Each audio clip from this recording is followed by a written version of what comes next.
न्यायियों की पुस्तक 8वां अध्याय। कुल वचन 35। तब एप्रैमी पुरुषों ने गिदोन से कहा, तूने हमारे साथ ऐसा बर्ताव क्यों किया है कि जब तू मिद्यान से लड़ने को चला तब हमको नहीं बुलवाया। सो उन्होंने उससे बड़ा झगड़ा किया। उसने उनसे कहा, मैंने तुम्हारे समान भला अब किया ही क्या है? क्या एप्रैम की छोड़ी हुई दाख भी अबीएजेर की सब फसल से अच्छी नहीं है? तुम्हारे ही हाथों में परमेश्वर ने ओरेब और जेब नाम मिद्यान के हाकिमों को कर दिया। तब तुम्हारे बराबर मैं कर ही क्या सका? जब उसने यह बात कही तब उनका जी उसकी ओर से ठंडा हो गया। तब गिदोन और उसके संग 300 पुरुष जो थके मांदे थे तो भी खदेड़ते ही रहे थे, यरदन के तीर आकर पार हो गए। तब उसने सुक्कोत के लोगों से कहा, मेरे पीछे इन आने वालों को रोटियां दो, क्योंकि ये थके मांदे हैं।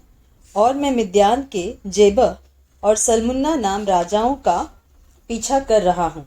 सुक्कोत के हाकिमों ने उत्तर दिया, क्या जेबह और सल्मुन्ना तेरे हाथ में पड़ चुके हैं कि हम तेरी सेना को रोटी दें? गिदोन ने कहा, जब यहोवा जेबह और सल्मुन्ना को मेरे हाथ में कर देगा तब मैं इस बात के कारण तुमको जंगल के कटीले और बिच्छू पेड़ों से नुचवाऊंगा।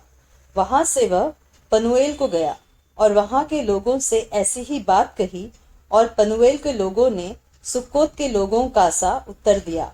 उसने पनुएल के लोगों से कहा, जब मैं कुशल से लौट आऊंगा तब इस गुम्मट को ढा दूंगा। जेबह और सल्मुन्ना तो करकोर में थे और उनके साथ कोई 15,000 पुरुषों की सेना थी, क्योंकि पूर्वियों की सारी सेना में से उतने ही रह गए थे, और जो मारे गए थे वे 1,20,000 हथियारबंद थे। तब गिदोन ने नोबह और योगबहा के पूर्व की ओर डेरों में रहने वालों के मार्ग से चढ़कर उस सेना को जो निडर पड़ी थी मार डाला।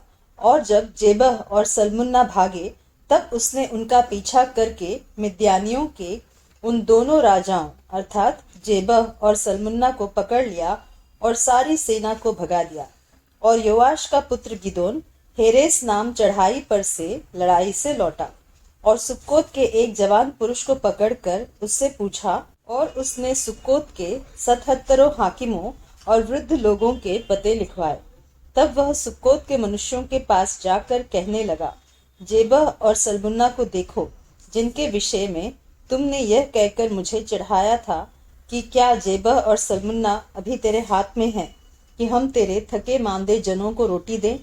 तब उसने उस नगर के वृद्ध लोगों को पकड़ा और जंगल के कटीले और बिच्छू पेड़ लेकर सुक्कोत के पुरुषों को कुछ सिखाया। और उसने पनुएल के गुम्मट को ढा दिया और उस नगर के मनुष्यों को घात किया। फिर उसने जेबह और सल्मुन्ना से पूछा, जो मनुष्य तुमने ताबोर पर घात किए थे वे कैसे थे? उन्होंने उत्तर दिया, जैसा तू वैसे ही वे भी थे, अर्थात एक एक का रूप राजकुमार का सा था। उसने कहा, वे तो मेरे भाई वरन मेरे सहोदर भाई थे। यहोवा के जीवन की शपथ, यदि तुमने उनको जीवित छोड़ा होता तो मैं तुमको घात न करता। तब उसने अपने जेठे पुत्र येतेर से कहा, उठकर इन्हें घात कर। परंतु जवान ने अपनी तलवार न खींची, क्योंकि वह उस समय तक लड़का ही था, इसलिए वह डर गया। तब जेबह और सल्मुन्ना ने कहा, तू उठकर हम पर प्रहार कर, क्योंकि जैसा पुरुष हो वैसा ही उसका पौरुष भी होगा। तब गिदोन ने उठकर जेबह और सल्मुन्ना को घात किया और उनके ऊँटों के गलों के चंद्रहारों को ले लिया। तब इस्राएल के पुरुषों ने गिदोन से कहा, तू हमारे ऊपर प्रभुता कर, तू और तेरा पुत्र और पोता भी प्रभुता करे, क्योंकि तूने हमको मिद्यान के हाथ से छुड़ाया है। गिदोन ने उनसे कहा, मैं तुम्हारे ऊपर प्रभुता न करूंगा और न मेरा पुत्र तुम्हारे ऊपर प्रभुता करेगा, यहोवा ही तुम पर प्रभुता करेगा।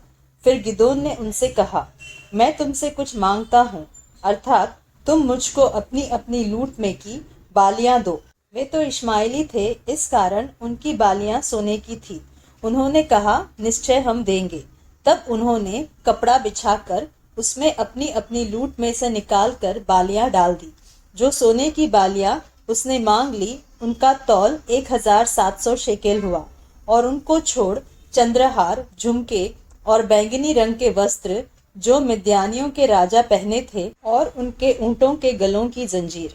उनका गिदोन ने एक एपोद बनवाकर अपने ओपरा नाम नगर में रखा और सब इस्राएल वहां व्यभिचारिणी की नाई उसके पीछे हो लिए और वह गिदोन और उसके घराने के लिए फंदा ठहरा।